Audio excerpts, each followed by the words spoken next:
Sir ನೀವು ಅದೊಂದು confirm ಮಾಡ್ಬಿಡಿ, ಇವತ್ತು ರಾತ್ರಿನೇ ಹೋಗಿ ಶೂಟ್ ಮಾಡೋಣ. ನಮ್ಮ ಚಾನಲಿಂದ ಇನ್ನೊಂದು ಸೆನ್ಸೇಷನಲ್ ನ್ಯೂಸ್ ಕ್ರಿಯೇಟ್ ಆಗುತ್ತೆ. Okay sir, Yes sure,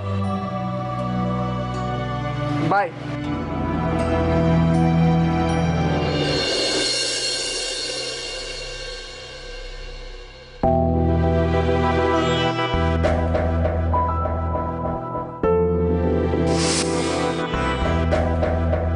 school ಇಲ್ವಾ ಇವತ್ತು?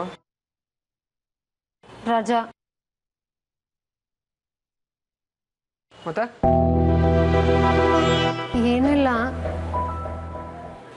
ರಾತ್ರಿ ನಿಮ್ಮ ರೂಮ್ ಹತ್ರ ಬಂದಿದ್ದೆ. ಹೌದಾ? ನನ್ನ ರೂಮ್ಗೆ ನೀವಾ? ತಲೆ ನೋವ್ತಿತ್ತು, ಮಾತ್ರೆ ತಗೊಳ್ಳೋಣ ಅಂತ ಬಂದಿದ್ದೆ. ಏನು ಅಯ್ಯೋ ಅನ್ನಿಸ್ತೀಯ ಕಡ್ಡಿ, ಮಾತ್ರ ತೊಗೊಳಕ್ ಬಂದಿದ್ನಂತ. ನಿನ್ನ ಪ್ರೀತಿ ಜಾಸ್ತಿ ಆಯ್ತು ಕಣೋ, ಅದಕ್ಕೆ ಬಂದಿದ್ದಂತ ಹೇಳೋಕೆ.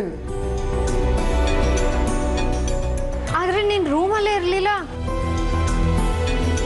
ನಾನಾ? ಎಷ್ಟು ಗಂಟೆಲಿ? 12 ಗಂಟೆಲಿ. ರಾತ್ರಿ ಏನಾದ್ರೂ ಕೆಲಸ ಇತ್ತಾ? ಏ ಇಲ್ಲಪ್ಪ, ನಾನು ಚಾಂದಿ ರೂಮ್ಗೆ ಹೋಗಿದ್ದೆ. ಓ ಸರಿ. ಅಷ್ಟೇನಾ? ಇನ್ನೇನು, ಅಷ್ಟ್ರಾತ್ರಿಲಿ ಅವಳ ರೂಮ್ಗೆ ಏನಕ್ಕೆ ಹೋದೆ ಅಂತ ನಾನೇನು ಕೇಳಲ್ಲ. ನೀವು ಕೇಳಿದ್ರು ನಾನೇ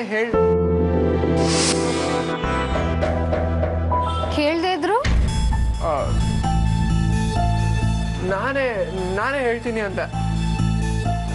ಅರ್ಧ ರಾತ್ರಿ ಅದು ಯಾವುದೋ ಸಿಲ್ಲಿ ವಿಷಯಕ್ಕೆ ತಲೆಗೆ ಹುಳ ಬಿಟ್ಕೊಂಡು ಕೂತಿಲ್ಲೋ. ನಾನೊಬ್ಬ ಬಡಪಾಯಿ ಸಿಕ್ಕಿದ್ನಲ್ಲ, ಅದಕ್ಕೆ ನನ್ನ ತಲೆಗೂ ಹುಳ ಬಿಡೋದಕ್ಕೆ ಕರೆದಿಲ್ಲೋ. ಯಪ್ಪ, ತಲೆ ತಿಂದು ಹಾಕ್ಬಿಡ್ತು ಆ ಪ್ರಾಣಿ.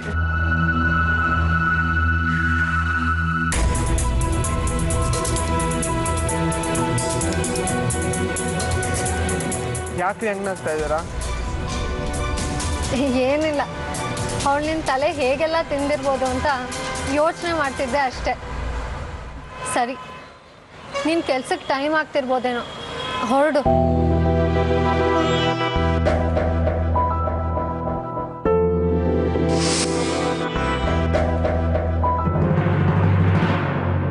ಶಾಲಿನಿ, ನನ್ನ ಮೇಲೆ ಏನಾದರೂ ಅನುಮಾನ ನಿಮ್ಗೆ? ಯಾವ ವಿಷಯಕ್ಕೆ? ಯಾವುದಕ್ಕಾದ್ರೂ ಸರಿ. ಇಲ್ಲಪ್ಪ.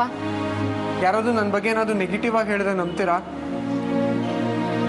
ಸೂರ್ಯನ ಗ್ರಹಣ ಬರ್ಬೋದು, ಹಾಗಂತ ಸೂರ್ಯನೇ ಕಪ್ಪಾಗ್ಬಿಟ್ಟ ಅಂದರೆ ನಂಬಕ್ಕಾಗತ್ತಾ? ನಿನ್ನ ಮೇಲೆ ನಂಗೆ ಪೂರ್ತಿ ನಂಬಿಕೆ ಇದೆ. ಥ್ಯಾಂಕ್ಸ್.